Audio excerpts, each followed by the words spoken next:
के आए और कहने लगी, बस इतना ही एहसान करो, डोले को वापस करवा दो, तुम इसके साथ बिहार करो, मुझको पीहर में पहुंचा दो।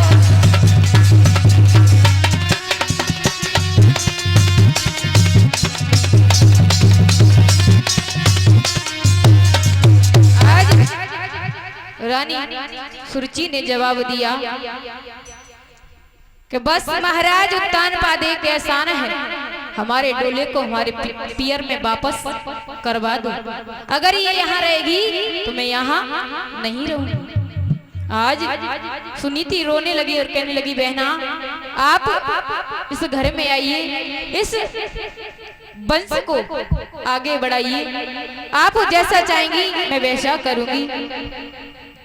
आज रानी सुनीति ने जवाब दिया कि आप खेतों पर रहेंगी, एक शेर जो आपको मिल जाया करेंगे वो पीस करके आप खा लेना, और आज से तुम्हारा काम काग बिड़ालने का है।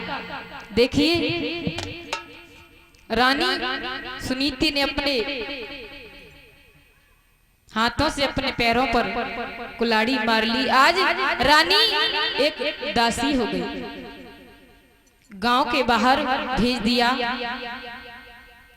जैसे ही रानी सुनीति जा रही है तो मन में विचार कर रही है, मेरा तो जीना ही बेकार है, इससे तो इस जीने से तो मर जाना ही अच्छा है। जैसे ही जान गंवाने को चाहिए, मरना चाहा रानी सुनीति ने, तो वहां पर देवर्षि नारद आ जाते हैं। कहा, बेटी आप अपने प्राणों को क्यों तज रही हो? रानी सुनीति ने जवाब दिया, महाराज मैंने अभी तक किसी पुत्र को जन्म नहीं दिया है, मेरे महाराज ने दूसरा विवाह कर लिया है, उस रानी ने मुझे घर से बाहर निकाल दिया। देवर्षि नारद ने कहा, आपकी हस्तरेखाएं बताती हैं कि आपके पुत्र जरूर होगा। संत का वचन कभी मिथ्या नहीं जाता, संत का वचन कभी झूठ नहीं जाता। संत उसे कहते हैं, साधु उसे कहते हैं जो बिगड़े हुए काम को बना दे, वही साधु होता है। बिगड़े हुए काम को बना दे वही साधु। आज देवर्षि नारद ने वचन दिया, बेटी तुम्हारे पुत्र अवश्य होगा। आज मैया उसी पर्व कुटी पर रहने लगी। इधर सुरुचि अपने महलों में रह रही है, अनेक दास दासियां लगी हुई हैं। ये किस्मत का खेल होता है, समय बड़ा बलवान होता है, राजा से फकीर बना देता है, ये समय की बात होती है। कभी पैसे पर घमंड नहीं करना चाहिए, कभी इस काया पर, इस शरीर पर घमंड नहीं करना चाहिए। लोग थोड़े पैसे में क्या बढ़ जाते हैं, अभिमान पहले आ जाता है।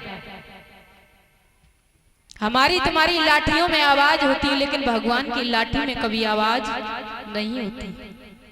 इसलिए घमंड कभी नहीं करना चाहिए। थोड़ा पैसा क्या आ गया, इतना घमंड हो जाता है कि लोग अपने भाई को भूल जाते हैं, अपने माता पिता को भूल जाते हैं। अगर थोड़ा पैसा देख लिया तो गरीब को तो देखते भी नहीं है। शायद आज तुम्हारा समय है, किसी दिन उस गरीब का भी समय होगा। समय बड़ा बलवान होता है। आज महाराज उत्तानपाद वन में शिकार खेलने के लिए जा रहे हैं। शिकार खेलने के लिए गए तो आगे महाराज जा रहे हैं, पीछे से सेना जा रही है। महाराज उत्तानपाद ने एक हिरन का शिकार करना चाहा। हिरन झाड़ियों में छिप जाता है, महाराज उसके पीछे दौड़ रही है। सेना महाराज के पीछे दौड़ रही है। उस झाड़ियों में सैनिकों ने महाराज उत्तानपाद को देख नहीं पाया। शाम हो जाती है, सारे सैनिक लौट करके वापस आ जाते हैं, लेकिन आज महाराज उत्तानपाद को शाम हो गई। सोचने लगे यहाँ पर मेरी बड़ी रानी रहती है, यहाँ पर मेरी बड़ी रानी रहती है, अगर दरवाजा खुल जाए तो जाने की इच्छा है। आज महाराज उत्तानपाद ने सांकल को खटखटाया तो पहले मैया ने सोचा रानी सुनीति सोच रही है वो तो महाराज हमारे पास क्यों आएंगे, लेकिन फिर भी दरवाजे को खोल देती है। महाराज उत्तानपाद ने अपनी बड़ी पत्नी सुनीति से कहा मुझे बहुत तेजी से भूख लगी है, कुछ खाने को हो तो दे दो।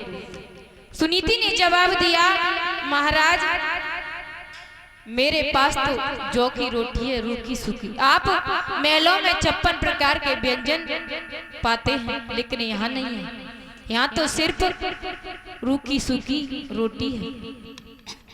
महाराज उत्तानपाद ने जवाब दिया जो कुछ हो रानी बस वही दे दो। आज रानी सुनीति ने महाराज उत्तानपाद को भोजन कराया। उसी समय महाराज उत्तानपाद ने रानी सुनीति के साथ में विहार किया। उसके बाद में सुबह के 4 बजते हैं, महाराज उत्तानपाद वहां से अपने महलों के लिए जा रहे हैं और जैसे ही दरवाजे के महलों को खुलवाया तो रानी सुनीति ने जवाब दिया महाराज सारी रात आप कहाँ रहे।